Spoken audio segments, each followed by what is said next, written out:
Shalom, jemaat Tuhan. Selamat berjumpa kembali dalam renungan hari ini. Mari kita akan berdoa untuk menerima kebenaran firman Tuhan. Mari kita berdoa. Bapa, di dalam nama Yesus Tuhan, kami percaya Bapa, firman-Mu dan Roh-Mu menyertai hidup kami. Sebentar Tuhan, kami akan mendengarkan isi hati-Mu Tuhan. Berbicaralah ya Bapa, teguhkan hati kami, singkapkan kebenaran-Mu, sehingga pewahyuan yang berasal daripada-Mu yang akan menuntun langkah hidup kami. Terima kasih Tuhan Yesus, bila Tuhan yang mengampuni segala dosa dan salah kami, dan kebenaran-Mu akan percaya dalam hidup kami. Di dalam nama Yesus kami sambut firman-Mu. Haleluya, amin. Oke, puji Tuhan Bapak Ibu sekalian. Hari yang bahagia kita akan mendengar firman Tuhan pada pagi hari ini. Kita percaya bahwa di dalam kehidupan kita percaya bahwa Allah selalu punya rencana dan maksud dan tujuan dalam hidup kita. Hari ini kita akan mendengarkan firman Tuhan yang akan kita ambil dalam 1 Samuel pasal yang ke-21, ayat yang ke-10 sampai ayat yang ke-12, saudaraku. Pada saat kita membaca firman Tuhan ini, saudaraku, ada sebuah kisah, yaitu pada saat Daud lari daripada Saul, dia sampai di daerah orang Gad. Ya. Ada sebuah kalimat yang kemudian dikatakan oleh pegawai-pegawai Akis, Raja Kota Gad. Ya. Dia berkata, bukankah itu Daud? Saudara, kalau kita melihat kejadian ini, saudaraku, Daud sebelumnya mengalami kemenangan yang luar biasa. Daud adalah seorang yang diurapi begitu luar biasa, dan dia menang dalam banyak peperangan. Pada waktu pegawai Akis melihat Daud dan berkata kepada Akis, Raja Kota itu, bahwa Daud adalah seorang pribadi yang mengalahkan musuh berlaksa-laksa, maka sebuah hal yang kontras terjadi pada diri Daud. Daud berpura-pura menjadi gila, saudaraku. Daud berpura-pura menjadi gila. Di manakah keberanian Daud? Di manakah kepahlawanan Daud?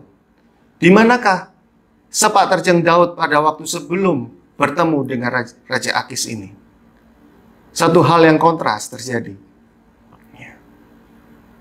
Dan kalau kita melihat, saudaraku, ada sebuah mazmur yang digubah oleh Daud mengenai kejadian pada waktu dia bertemu dengan Raja Akis ini. Mari kita membuka dalam kitab Mazmur. Mazmur pasal yang ke-56. Saya bacakan buat saudara. Kepercayaan kepada Allah dalam kesusahan. Untuk pemimpin biduan, menurut lagu, merpati di pohon-pohon tarbantin yang jauh. Miktam dari Daud ketika orang Filistin menangkap dia di Gad. Kitab Samuel menceritakan Daud mengalami ketakutan yang luar biasa. Dan kitab Mazmur pasal yang 56 digubah oleh Daud, menceritakan kejadian pada waktu dia mengalami ketakutan itu. Dia berkata seperti ini. Ayat yang keempat, Daud menuliskan, waktu aku takut, aku ini percaya kepadamu. Kepada Allah yang firman-Nya aku puji. Kepada Allah aku percaya, aku tidak takut. Apakah yang dapat dilakukan manusia terhadap aku? Pernyataan Daud di Mazmur pasal yang ke-56 sangat kontradiksi dengan apa yang dia lakukan di kitab Samuel pasal yang ke-21, saudaraku. Mengapa kejadian ini menimpa Daud? Mengapa ada sebuah kondisi yang bertolak belakang yang Daud alami? Kalau kita melihat kitab Samuel pasal yang ke-21, ada suatu kecondongan dalam Daud. Mengapa ia menjadi takut? Perhatikan firman Tuhan berkata, Daud memperhatikan perkataan itu dan dia menjadi takut sekali kepada Akis, Raja Kota Gad itu. Di kitab Samuel, Daud berfokus kepada kalimat daripada pegawai Akis. Pada waktu Daud berfokus pada perkataan pegawai Akis, Daud mengalami rasa takut. Saudara, kita harus tahu latar belakang.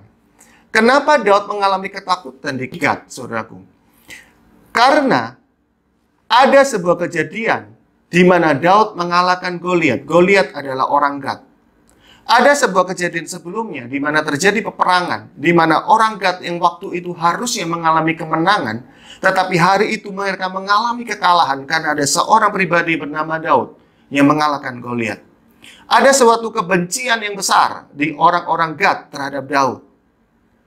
Dan pada waktu Daud seorang diri berada di Gad, dia memperhatikan perkataan Akis, perkataan pegawai-pegawai Akis, maka dia mengalami ketakutan.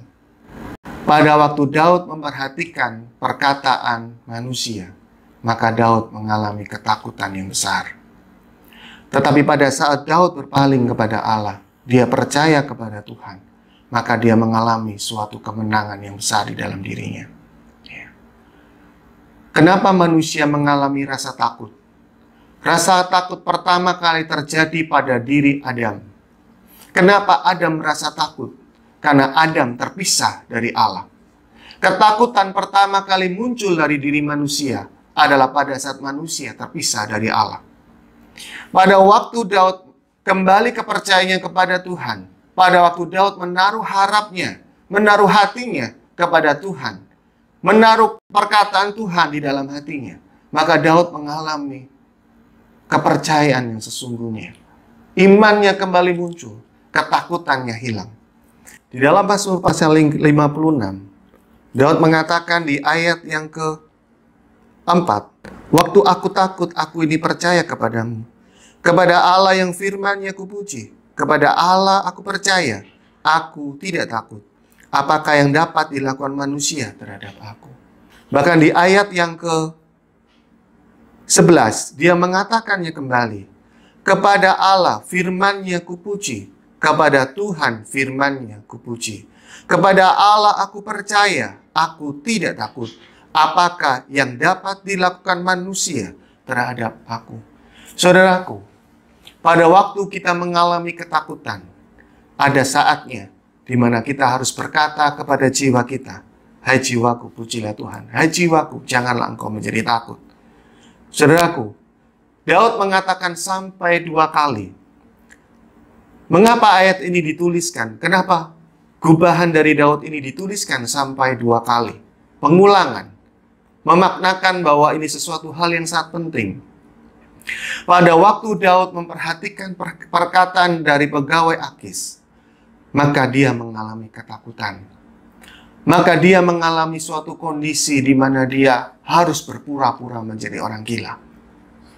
Saudaraku, pada saat Daud menaruh kepercayaannya, menaruh perhatiannya kepada apa yang menjadi perkataan firman Tuhan, maka hatinya berubah.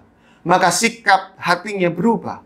Dia mengatakan dengan sendirinya, dia berkata bahwa aku tidak takut. Aku tidak takut. Apa yang dapat dilakukan manusia terhadap aku? Kepercayaan dirinya kembali timbul. Imannya kembali bangkit. Dan dia berkata kepada Allah, firman-Nya kupuji. Pada waktu Daud memperhatikan perkataan Tuhan, maka imannya kembali bangkit, saudaraku. Haleluya. Saudaraku, inilah yang harus kita lakukan di saat-saat seperti ini, saudaraku. Di mana kita mulai berkata kepada jiwa kita, "Hai jiwaku, hai jiwaku, percayalah kepada Tuhan." Mari kita memperhatikan apa yang menjadi perkataan Tuhan. Saudaraku, mari kita melihat apa yang menjadi kehendak Tuhan. Saat kita percaya kepada Tuhan, saat kita mengarahkan hati dan iman kita kepada Tuhan, saat kita mengarahkan pikiran kita, hati kita kepada firman Tuhan, maka iman kita akan kembali muncul, saudaraku. Ya. Bahkan firman Tuhan mengatakan, "Sengsaraku engkaulah yang menghitung, air mataku telah kau taruh dalam kirbatmu." Saudaraku, ada suatu kondisi di mana Daud mengalami suatu kesengsaraan. Tetapi itu tidak menimbulkan ketawaran hatinya. Justru di saat-saat seperti itu, Daud menambah harap dan percayanya kepada Tuhan. Dan dia melihat sebuah penglihatan, dia melihat sebuah visi, di mana semua kesengsaraannya ditanggung oleh Tuhan. Saudaraku, pada saat kita berada dekat dengan Tuhan, maka kita akan melihat suatu penglihatan yang berbeda. Kita akan melihat suatu kondisi yang berbeda. Ya, di depan mata kita mungkin ada tetap masalah. Tetapi pada saat kita dekat dengan Tuhan, maka mata kita akan melihat sesuatu di balik masalah itu. Maka di dalam iman dan percaya kita melihat suatu kondisi yang sangat berbeda, di mana kita melihat janji Tuhan yang luar biasa. Dan kalau itu terjadi dalam hidup kita, maka ada sesuatu yang harus kita lakukan, saudaraku. Hal yang menarik adalah di kitab pasal ini adalah di ayat yang ke-13 dan 14. Pada saat Daud mengalami semua pertolongan Tuhan, dia mengatakan sesuatu, saudaraku. Dia berkata seperti ini, "Nasarku kepadamu ya Allah akan kulaksanakan, dan korban syukur akan kubayar kepadamu. Sebab engkau telah meluputkan aku daripada maut, bahkan menjaga kakiku sehingga tidak tersandung. Maka aku boleh berjalan di hadapan Allah dalam cahaya kehidupan." Ada sebuah sikap hati dari Daud yang mengatakan, "Nasarku kepadamu ya Allah akan kulakukan, dan korban syukur akan kubayar kepadamu." Saudaraku, berapa banyak kita memiliki sikap hati seperti Daud? Pada waktu kita mengalami pertolongan Tuhan, berapa banyak sikap syukur kita kepada Allah? Daud punya sikap hati yang sangat berbeda. Daud bukan orang yang setelah ditolong Tuhan kemudian pergi meninggalkan Tuhan begitu saja, tidak. Tetapi Daud memiliki sikap hati yang sangat-sangat menghormati Tuhan. Di dalam segala keadaan pada saat dia mengalami pertolongan Tuhan, maka ada suatu sikap hati yang sangat berbeda. Dia datang kepada Tuhan dan dia membawa syukur dia kepada Tuhan. Sangat berbeda dengan Raja Saul. Pada waktu Saul mengalami kemenangan, dia tidak melakukan apa yang seperti Daud lakukan. Itulah kenapa Tuhan pernah berkata kepada Nabi Samuel, "Aku telah menemukan seorang yang berkenan di hatiku." Saudaraku, perkenanan Tuhan nyata atas Daud. Kenapa Tuhan berkenan kepada Daud? Karena sikap hatinya sangat berbeda. Sikap hati Daud pada waktu dia mengalami pertolongan Tuhan adalah dia menghormati Tuhan dan mengucap syukur kepada Tuhan. Dia mempersembahkan korban nasar, dia mempersembahkan korban syukur, dan dia tidak meninggalkan Tuhan begitu saja. Tetapi ada sikap syukur di dalam hati Daud kepada Tuhan. Mari kita memiliki sikap hati seperti ini, saudaraku. Pada waktu kita mengalami ketakutan, maka kita percaya kepada janji dan firman Tuhan.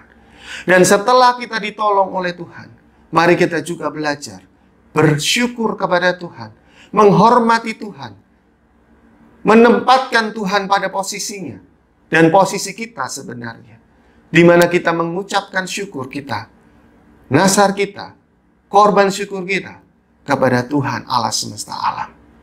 Allah yang begitu baik kepada kita. Mari kita juga belajar, saudaraku, mengucap syukur kepada Tuhan dengan segala yang kita miliki dan punyai. Saya percaya bahwa hari ini Tuhan akan melakukan perkara-perkara yang besar dalam hidup kita. Satu hal, saudaraku, yang saya garis bawahi adalah mari kita percaya kepada Tuhan dalam setiap kondisi kehidupan kita. Jangan kita menjauh dari Tuhan, tetapi baiklah kita mendekat kepada Tuhan. Jangan kita mengarahkan pandangan kita kepada perkataan-perkataan yang melemahkan iman kita. Tetapi mari kita fokuskan pandangan iman kita, telinga rohani kita kepada perkataan firman Tuhan.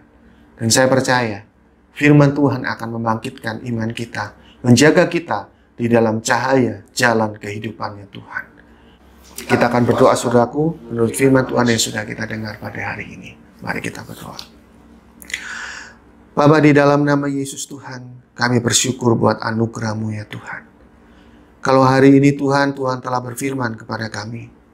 Kami percaya Tuhan, apa yang Tuhan sudah firmankan, maka kami akan belajar melakukannya. Biarlah Roh-Mu yang kudus Tuhan yang akan menuntun langkah hidup kami pada hari ini. Sertai kami dalam segala apa yang kami kerjakan. Dan kami mohon bimbingan dan penyertaan-Mu ya Tuhan. Jadikan kami berhasil Tuhan dalam segala sesuatu yang kami lakukan. Terima kasih Tuhan Yesus. Kami bersyukur atas anugerah-Mu Tuhan. Kami serahkan Indonesia dalam tangan kuasa-Mu ya Tuhan. Kami serahkan negara kami ke dalam kuasa-Mu ya Tuhan. Kami percaya Tuhan, kemuliaan-Mu Tuhan, anugerah-Mu yang akan turun atas bangsa kami Indonesia. Tuhan, biarlah awan kesembuhan-Mu, gelombang kesembuhan-Mu Tuhan. Tuhan, Kau boleh nyatakan buat bangsa kami Indonesia Tuhan. Segala virus-virus Tuhan yang tidak baik, maka Engkau akan menghalaukannya Tuhan.